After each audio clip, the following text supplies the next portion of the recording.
Faire les descriptions physiques, ça peut être assez coton pour plein d'écrivains. Moi le premier. Je suis pas super fan de faire les descriptions en général, mais il s'avère que faire des descriptions physiques, c'est celle qui me dérange le moins. Je préfère décrire un humain qu'une tasse de thé si tu veux. J'ai sorti mes meilleures couettes aujourd'hui parce que je vais être une illustration de ma description. Et aussi parce que mon coiffeur il est fermé quoi. Donc autant que ça serve à quelque chose. Donc on crée une histoire, et dans cette histoire-là, il y a des personnages. Ok. Donc ces personnages-là, en fait, pour que le lecteur puisse s'identifier à eux, il va falloir les décrire. Jusque-là, on est bon. Bon alors tout ça, c'est mon avis personnel. Faut pas le prendre comme vérité absolue, c'est moi qui me fais mon propre avis. Et moi, ce que je préfère écrire dans les histoires, c'est les dialogues. Et ces dialogues-là, ils sont dits par des gens. Donc pour que je puisse bien me représenter, moi déjà en tant qu'écrivain, et du coup le lecteur, les personnes qui les disent, ces dialogues-là, ben il faut que je décrive un minimum. Bon, il y a des écrivains qui, eux, ne décrivent pas leurs personnages. C'est un parti pris, parce qu'ils veulent laisser, en fait, à leurs lecteurs l'imagination, la liberté de pouvoir se représenter les personnages comme ils veulent. Pourquoi pas? Moi, je suis pas fan de ce procédé-là, mais je suis sûr qu'il doit y avoir des lecteurs à qui ça convient. Donc, moi, c'est pas mon cas, je ne le fais pas, je ne le ferai pas, je pense. Jamais, je crois. Mais je peux comprendre pourquoi on le fait. La liberté d'imagination du lecteur, c'est super important, et peut-être que les lecteurs, en fait, peuvent adorer le fait de s'imaginer le personnage de A à Z. Pourquoi pas?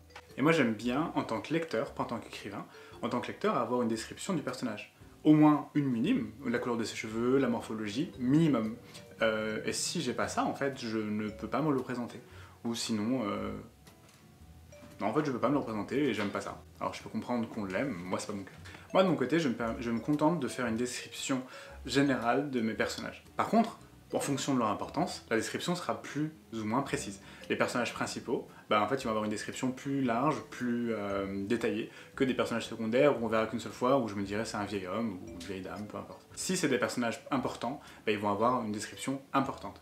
Et je préfère, moi, amener la description assez rapidement parce que je préfère que le lecteur sache directement à quoi ressemble le personnage. Et pas dire que c'est un homme ou une femme, au début, et quelques pages plus tard, ou quelques chapitres plus tard, c'est encore pire. Quelques chapitres plus tard, dire qu'il est blond ou qu'il est brun. En fait, ça se trouve, jusque-là, le lecteur se l'est imaginé brun ou blond, ou l'inverse de ce qu'il est. Et du coup, il doit l'imaginer de nouveau. Et ça, je pense que c'est pas ouf. Donc je préfère le faire assez rapidement. Peut-être pas à la minute où on le voit, mais en tout cas très rapidement, quoi. Avant que le lecteur se familiarise avec une image qui peut être erronée. Après, dans mes descriptions, j'essaie d'éviter les trucs un peu clichés. C'est-à-dire que je ne vais pas dire que les yeux de mon personnage sont bleus comme l'océan, ou qu'il a les cheveux blonds comme les blés au mois d'août. J'essaie d'éviter ça. Donc j'essaie d'apporter une description originale, qui, moi, me correspond plus à mon style d'écriture, et dans l'idéal, qui n'a jamais été faite, quoi. Alors du coup, je sais pas, jaune comme quoi, mais blonde comme quoi non plus. Mais en tout cas, pas comme les blés, ça c'est sûr et certain. Donc j'essaie d'éviter ça. Et je vais me concentrer sur les choses essentielles. Donc j'imagine que la plupart des lecteurs vont oublier la moitié de ce qu'on décrit, donc moi-même je vais anticiper ça et ne pas le faire. Je vais me concentrer sur la couleur des yeux, la forme du visage, la morphologie, la couleur des cheveux, le nez. Je trouve que le nez c'est assez important, c'est assez parlant, les yeux aussi, la bouche. Voilà, en fait c'est tout, je ne veux pas parler, à part s'il a un attribut particulier, par exemple une cicatrice, s'il lui manque un membre, s'il a un membre en trop, on ne sait jamais, ça dépend si on écrit de la SF ou pas. Ça, je vais le dire, s'il a une particularité physique qui le caractérise. Mais sinon, je vais pas dire qu'il a les ongles telle longueur ou les doigts de telle longueur, à part si c'est important. Mais sinon, genre, le lecteur va oublier dans tous les cas, donc autant s'économiser ça, et pas alourdir son récit avec des détails qui dans tous les cas sont pas importants.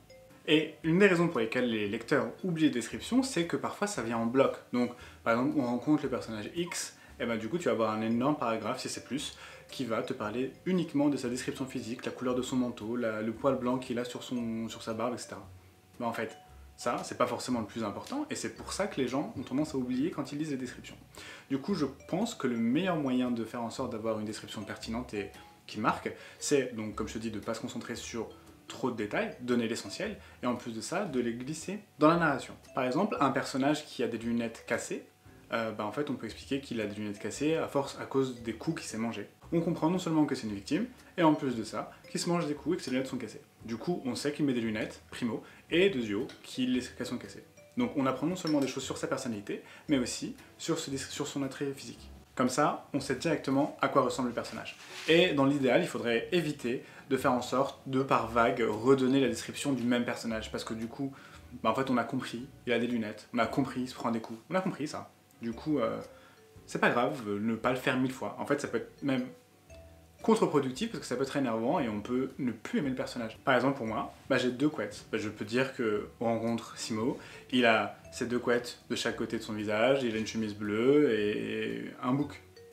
Terminé. Bonsoir. On sait à quoi je ressemble, on n'a pas besoin d'entrer dans les détails, le fait que j'ai des gros sourcils ou que je sois bronzé, pas bronzé, etc. En fait, on s'en fout. À la rigueur, on me parlait du teint de ma peau, mais c'est pas le plus important, ça. Un autre aspect important, c'est d'éviter de les comparer des célébrités. Pourquoi? Parce qu'en fait, ça permet de dater ton livre. Tu vois, on parle d'un jeune acteur ou de quelqu'un de connu, un beau gosse, une belle gosse.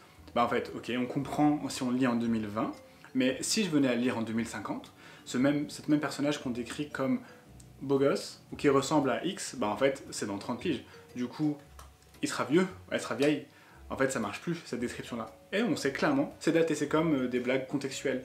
En fait, en dehors du contexte, elle fonctionne plus. Bah en fait, c'est pareil pour une description. Si on les compare à quelqu'un de connu, ça marche pas, ça marche plus en dehors de la période durant laquelle c'est pertinent.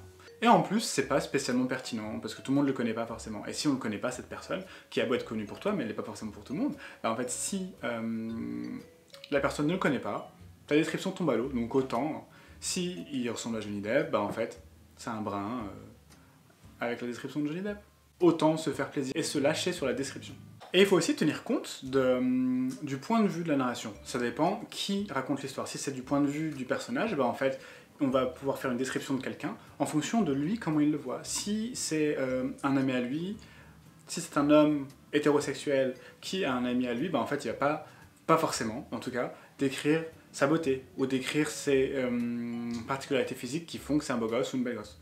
Un beau gosse pour le coup. Ça marche pas trop ça. Si c'est une femme hétérosexuelle, bah en fait si elle voit un homme, peut-être qu'elle va se concentrer sur ce qui fait que lui c'est un beau gosse. Si c'est un homme homosexuel et qui voit une femme, bah, il va pas se concentrer sur les attributs physiques de la femme de la même façon qu'un homme hétérosexuel. Donc il faut aussi faire attention au point de vue de la narration, parce que ça joue sur la description qu'on va en avoir. Et c'est pas mal parce que du coup ça permet de jouer, on peut faire allusion à certains aspects d'une personne, certains attributs physiques d'une personne d'un certain point de vue, et en changeant de point de vue, on peut toujours revenir dessus avec d'autres points de vue. Ça, c'est des jeux qu'on peut faire comme ça. Bon, on a plusieurs facettes de description du personnage. Ça, c'est pas mal, ça permet de donner du relief et de la consistance à ton personnage. Après, le plus important, c'est surtout de se faire confiance et de faire confiance à son imagination. Donc, il faut laisser libre cours à la façon dont on perçoit un personnage dans son imagination, mais déjà, de base, il faut avoir déjà soi-même une idée claire de l'image de ton personnage. Si toi-même tu ne sais pas à quoi il ressemble, ça va être très dur de transmettre ça à travers ton écriture. Et encore plus dur du coup de donner une image à ton lecteur. C'est normal. Donc il faut toi-même bien définir les traits physiques de ton personnage. Parce que c'est ce qui va être important. Et en fait, de là, il faut te faire confiance à ton écriture, et il faut que ce soit assez instinctif de ta part à toi. Donc vraiment, lâche prise, décris-le, fais-le lire à d'autres gens, et en fait tu vas avoir des retours que tu pourras corriger, et là, c'est sûr que tu auras une très bonne description. Mais en tout cas, fais-toi confiance, fais confiance à ton écriture. Ça, c'est ce que je pense, moi, la description physique. Mais encore une fois, j'insiste pas moi-même dans mes écrits sur la description physique parce que ce n'est pas le plus important à mes yeux. Vu que, dans tous les cas, le lecteur va oublier la moitié, les 3/4 de ce que tu mets en description, je me dis, en gros, c'est pas le plus important. Je le fais quand même parce que je veux pas que mon lectorat pense que mes personnages, c'est des bouts de bois, donc je le fais, mais je veux qu'ils aient une idée. Ok, ça c'est bon. Je veux surtout qu'ils aient conscience en fait de connaissance de leur état émotionnel et psychologique. C'est ça le plus important pour moi. Parce que ça peut rester. On peut oublier la description physique d'un personnage, mais on n'oubliera jamais son état émotionnel, ou en tout cas l'état émotionnel dans lequel il nous mène, nous, en tant que lecteurs. Et c'est ça le plus important, je trouve. Et c'est même très possible qu'en ayant une bonne description psychologique, bah, on se souvienne du coup de sa description physique. Ça me paraît plus important pour moi. Et si les deux sont bien faits, bah là c'est parfait. Mais en tout cas, moi j'insiste plus sur l'évolution psychologique de mes personnages plutôt que sur la description physique, qui elle en plus peut changer, donc on s'en fout. Si ça t'intéresse, en commentaire, tu peux même participer à la description de cette nouvelle coupe de cheveux avec mon apparence. On va voir laquelle est la plus pertinente, mais je suis persuadé que celle qui serait le mieux, la plus judicieuse, la plus frappante, c'est celle qui rentrera le moins dans les détails. J'en suis persuadé, ça c'est sûr et certain. J'espère que cette vidéo t'a plu, que ça t'a parlé, ces éléments de description physique. N'hésite pas à t'abonner à ma chaîne si jamais ça t'a plu, et pour être sûr de ne pas manquer les prochaines vidéos. Tu peux me suivre sur Instagram aussi pour voir un peu plus de contenu et de conseils que je propose là-bas. Je suis tout le temps, donc je réponds à tous les messages, tous les trucs qu'on m'envoie, donc n'hésite pas un seul instant. N'hésite pas aussi à marquer en commentaire ce que tu as pensé de la vidéo, la partager si tu as aimé. En tout cas, en attendant, je te souhaite une bonne lecture, une bonne écriture, et à vendredi.